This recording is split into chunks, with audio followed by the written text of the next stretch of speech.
शुक्रवार संतोषी माता व्रत कथा। शुक्रवार के दिन मां संतोषी का व्रत पूजन किया जाता है। इस पूजा के दौरान माता की आरती, पूजन तथा अंत में माता की कथा सुनी जाती है। तो आइए जानते हैं माता संतोषी की इस व्रत कथा के बारे में और सुनते हैं इस व्रत कथा को। एक बुढ़िया थी, उसके 7 बेटे थे। 6 कमाने वाले थे जबकि एक निकम्मा था।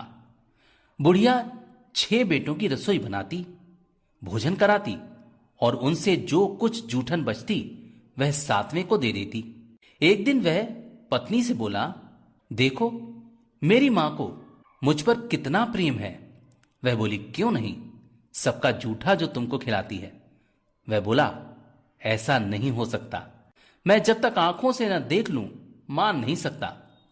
बहू हंसकर बोली, देख लोगे तब तो मानोगे।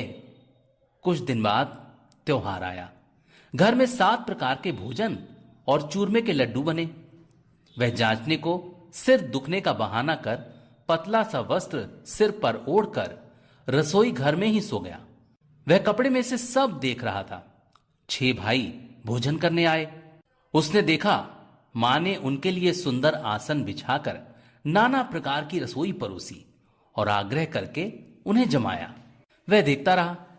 6 भोजन करके उठे तब मां ने उनकी झूठी थालियों में से लड्डुओं के टुकड़े उठाकर एक लड्डू बनाया।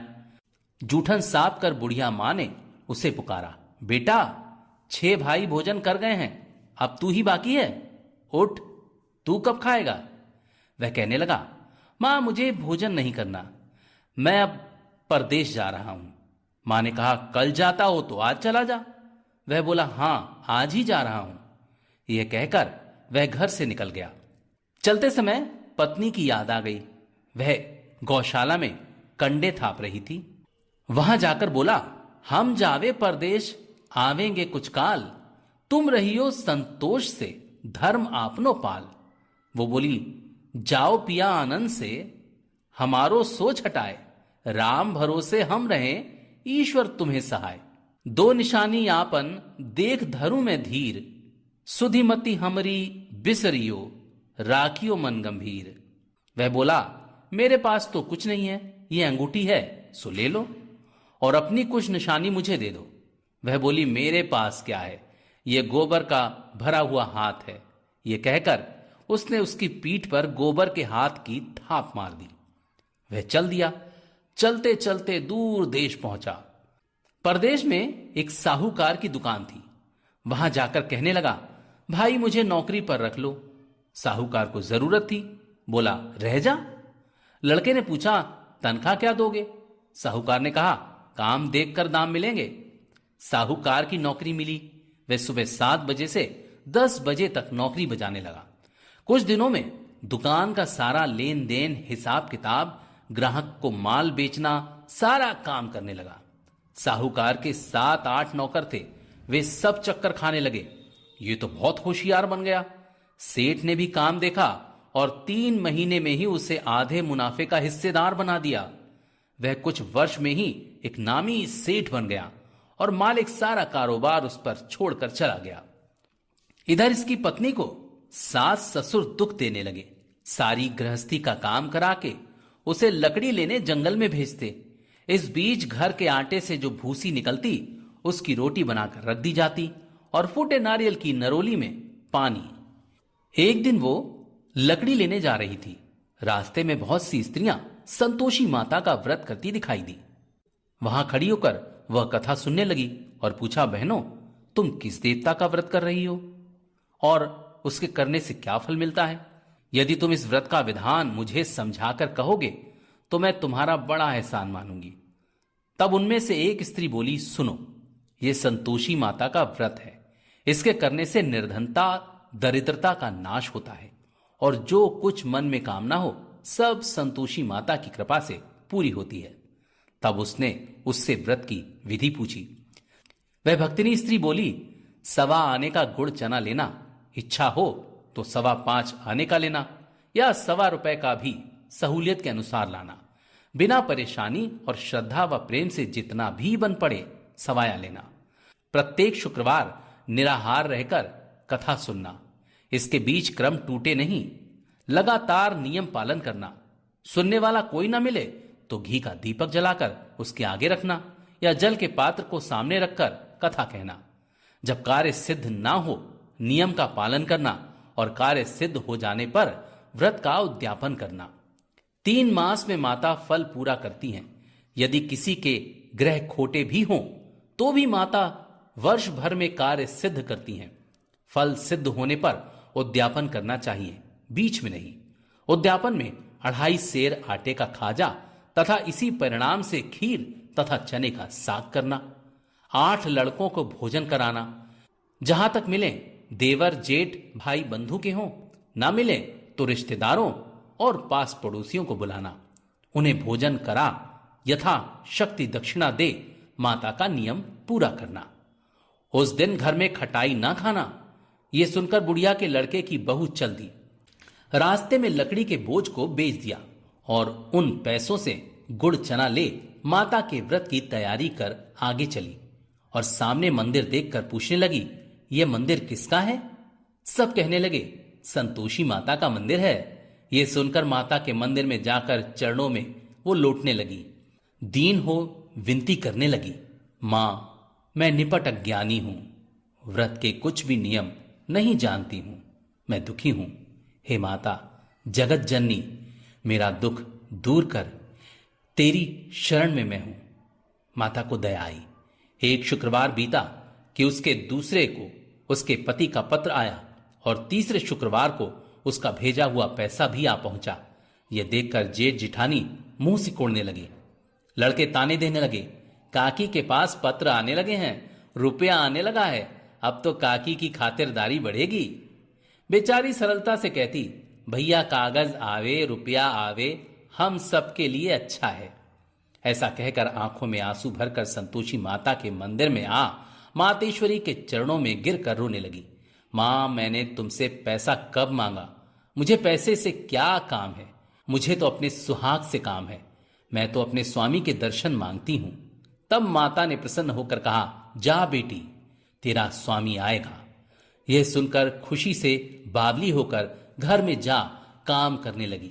अब संतोषी मां विचार करने लगी, इस भोली पुत्री को मैंने कह तो दिया कि तेरा पति आएगा, लेकिन कैसे? वह तो इसे स्वप्न में भी याद नहीं करता, उसे याद दिलाने को मुझे ही जाना पड़ेगा। इस तरह माताजी उस बुढ़िया के बेटे के पास जा स्वप्न में प्रकट होकर कहने लगी, साहूकार के बेटे सो रहा है या जागता है? वह कहने लगा, माता सोता भी नहीं जागता भी नहीं, कहो क्या आज्ञा है? मां कहने लगी, तेरे घर बार कुछ है कि नहीं? वह बोला, मेरे पास सब कुछ है, माँ बाप है, बहू है, क्या कमी है? मां बोली, भोले पुत्र तेरी बहू घोर कष्ट उठा रही है, तेरे माँ बाप उसे परेशानी दे रहे हैं, वह तेरे लिए तरस रही है, तू उसकी सुध ले। वह बोला, हां माता जी ये तो मालूम है, परंतु जाऊं तो कैसे जाऊं? परदेश की बात है, लेन देन का कोई हिसाब नहीं, कोई जाने का रास्ता नहीं आता, कैसे चला जाऊं? मां कहने लगी, मेरी बात मान, सवेरे नहा धोकर संतोषी मां का नाम ले, घी का दीपक जला, दंडवत कर, दुकान पर जा बैठ, देखते देखते सारा लेन देन चुक जाएगा, जमा का माल बिक जाएगा, सांझ होते होते धन का भारी ढेर लग जाएगा। वह नहा धोकर संतोषी माता को दंडवत, घी का दीपक जला, दुकान पर जा बैठा।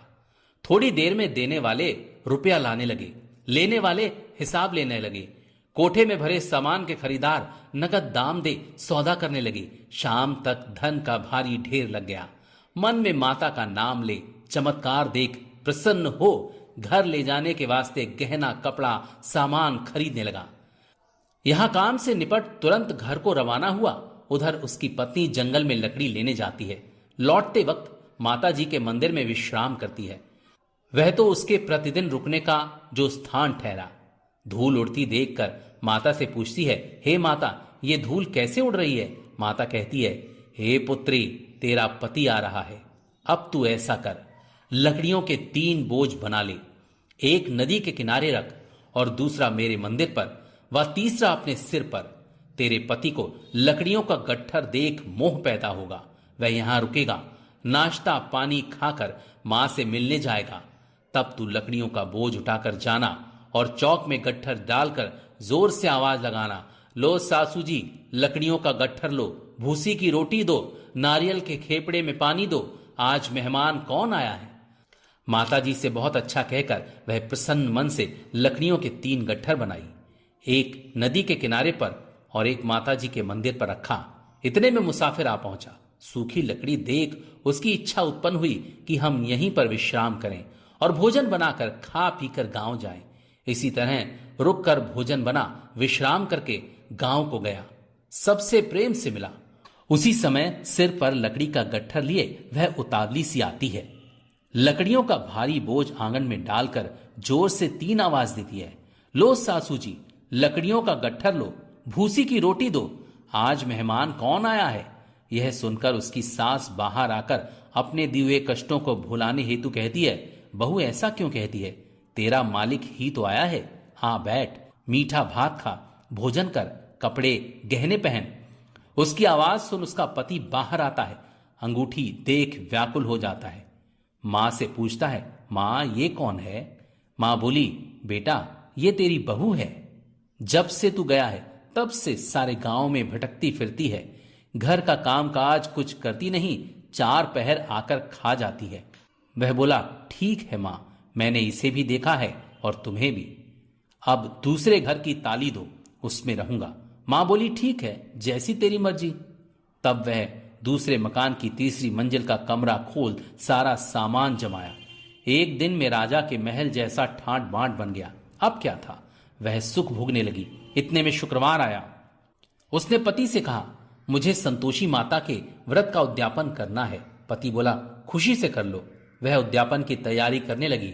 जिठानी के लड़कों को भोजन के लिए कहने गई, उन्हें मंजूर किया, परंतु पीछे से जिठानी ने अपने बच्चों को सिखाया, देखो भोजन के समय खटाई मांगना, जिससे उसका उद्यापन पूरा ना हो। लड़के जीवने आए, खीर खाना पेट भर खाया, परंतु बाद में खाते ही कहने लगे, हमें खटाई दो, खीर खाना हमको नहीं भाता, देखकर अरुचि होती है। यह कहने लगी, भाई खटाई किसी को नहीं दी जाएगी, यह तो संतोषी माता का प्रसाद है। लड़के उठकर खड़े हुए, बोले, पैसा लाओ। भोली बहू कुछ जानती नहीं थी, उन्हें पैसे दे दिए। लड़के उसी समय हठ करके इमली खटाई ले खाने लगे। यह देखकर बहू पर माता जी ने कोप किया। राजा के दूत उसके पति को पकड़ कर ले गए। जेठ जेठानी मन माने वचन कहने लगे, लूट लूट कर धन इकट्ठा कर लाया है, अब सब मालूम पड़ जाएगा जब जेल की मार खाएगा। बहू से यह सहन नहीं हुआ। रोती हुई माता जी के मंदिर गई, कहने लगी, हे माता तुमने क्या किया। हंसाकर अब भक्तों को रुलाने लगी।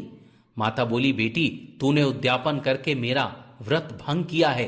वह कहने लगी, माता मैंने कुछ अपराध किया है, मैंने तो भूल से लड़कों को पैसे दे दिए, मुझे क्षमा करो, मैं फिर तुम्हारा उद्यापन करूंगी। मां बोली, अब भूल मत करना।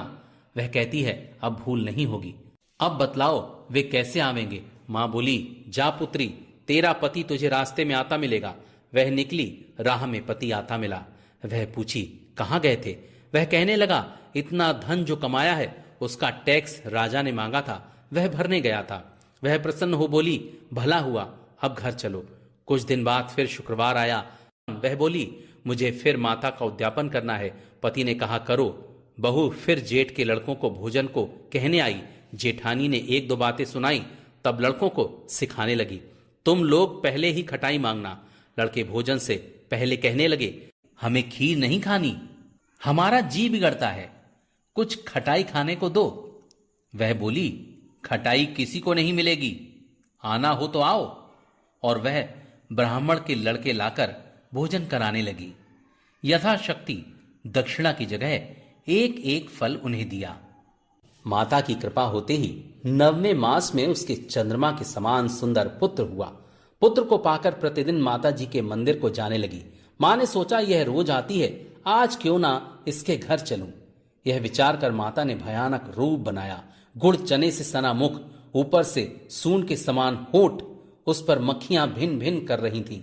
देहली पर पैर रखकर ही उसकी सास चिल्लाई, देखो रे, कोई चुड़ैल डाकनी आ रही है, लड़कों इसे भगाओ, नहीं तो किसी को खा जाएगी।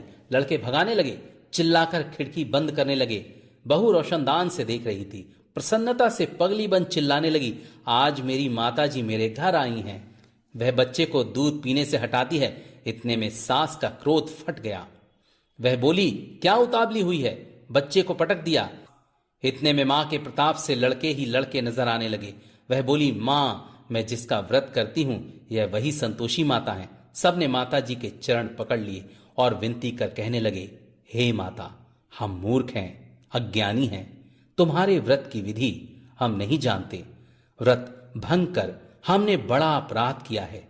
जगमाता, आप हमारा अपराध क्षमा करो। इस प्रकार माता प्रसन्न हुई। माता ने जैसा फल बहू को दिया वैसा ही फल माता सबको दे। जो पढ़े उसका मनोरथ पूर्ण हो। बोलो संतोषी माता की जय।